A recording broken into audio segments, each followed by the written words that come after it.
코로나19 관련 소식으로 시작하겠습니다. 스튜디오에 최대진 기자 나와 있습니다. 안녕하십니까? 네, 현재까지 코로나19 누적 확진자가 2만 명을 넘어섰다고요? 네, 그렇습니다. 국내 코로나19 누적 확진자가 2만 명을 넘어섰습니다. 지난 1월 20일 국내 첫 코로나19 확진자가 발생한 이후 7개월여 만인데요. 위중하거나 중증인 환자도 하루 만에 크게 늘어 100명을 넘었습니다. 중앙방역대책본부는 1일 0시 기준으로 코로나19 신규 확진자가 235명 발생했다고 밝혔는데요. 이에 따라 국내 코로나19 누적 확진자는 2만 182명으로 늘었습니다. 위중하거나 중증인 환자는 전날보다 25명이나 늘어 104명이 됐습니다. 네, 여전히 수도권에서 신규 확진자가 다수 발견됐다고요? 네, 그렇습니다. 신규 확진자 가운데 222명은 국내 발생, 13명은 해외 유입 사례입니다.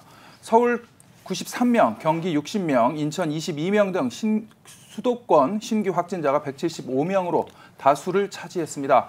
이 밖에 대전 8명, 충남 7명, 울산 6명, 경북 5명, 부산, 경남 각각 3명, 대구, 충북, 제주 각각 1명 등 전북과 세종을 제외한 전국 각지에서 신규 확진자가 나왔습니다. 국외 유입 확진자 13명 가운데 4명은 검역 단계에서 9명은 지역사회 격리 중에 확진됐습니다. 이 가운데 내국인은 6명, 외국인은 7명입니다. 현재 격리 중인 코로나19 환자 수는 10명이 늘어 4,660명입니다. 격리 해제된 환자는 225명이고요.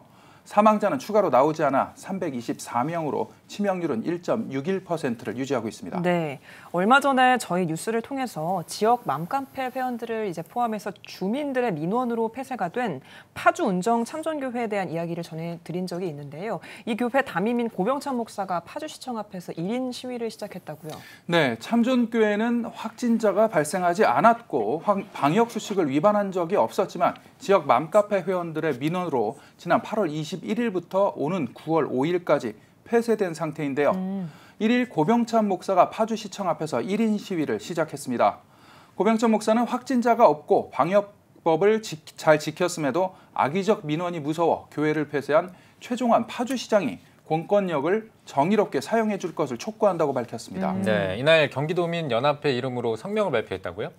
네, 고병찬 목사가 성명을 발표했는데요. 참전교회는 방역에 최선을 다해왔는데 파주시청은 맘카페의 악의적 습관성 고발을 법으로 제한하지 않고 오히려 교회를 폐쇄했다며 마치 경찰이 시민의 신변 보호를 해주지 않고 오히려 도둑에게 벌벌 떠는 격이라고 비판했습니다. 또한 파주시장 참전교회와 한국교회의 파주시장의 공식적인 사과를 요구한다고 강조했습니다. 고병찬 목사의 발언 들어보시죠. 최종점 파주시장님은 운정참전교회 행정이 가담을 인정하고 교회 폐쇄로 고통받고 있는 운정참전교회와 또 우리 한국교회 성도님들에게 사과해 주실 것을 정중히 부탁드립니다. 네. 고 목사는 아직까지도 교회 폐쇄에 대한 명확한 사유를 듣지 못했다며 이 문제가 완전히 해결될 때까지 1인 시위를 이어나가겠다고 밝혔습니다. 네, 그러니까 파주시청은 설교자가 마스크를 착용하지 않은 점에 대해서 방역 지침을 위반한 것으로 보고 교회 폐쇄 명령을 내린 거죠. 네, 그렇습니다. 그러나 당시 설교자의 마스크 착용은 방역 수칙에 포함되지 않았을 뿐만 아니라 온라인 예배를 준비하고 진행하기 위해 교회를 찾은 교인들과는 10m 이상 거리를 두고 있었음에도 이런 폐쇄 명령이 내려져 논란이 계속되고 있는 겁니다. 이번 폐쇄 명령에 대한 법 전문가의 의견 들어봤습니다. 함께 들어보시죠. 네, 목사님의 설교에 있어서 마스크를 하고 설교하기는 어려운 상황이고 그런 특수성을 고려했어야 되고 그다음에 거리도 10m 이상 신도들하고 떨어져 있었는데 그것을 이유로 해서 폐쇄한다는 건 누가 보아도 합리적 이유가 없고요. 비례의 원칙을 위반한 행정조치다 이렇게 말씀드릴 수 있겠습니다. 큰 공익도 아닌데 지나친 폐쇄 조치는 종교의 자유 등 인권과 종교 분리의 원칙을 위반한 그러한 비례를 무시한 조치다 이렇게 말씀드릴 수 있겠습니다. 네, 각 지역별로 이 맘카페가 많이 있는 걸로 알고 있는데 이 맘카페 민원들 때문에 많은 교회들이 오해를 사고 있다 이런 이야기도 들려옵니다. 네, 그렇습니다. 맘카페는 각 지역별로 자녀를 양육하고 있는 어머니들과 여성만 가입이 가능한 것으로 알려진 지역 커뮤니티인데요.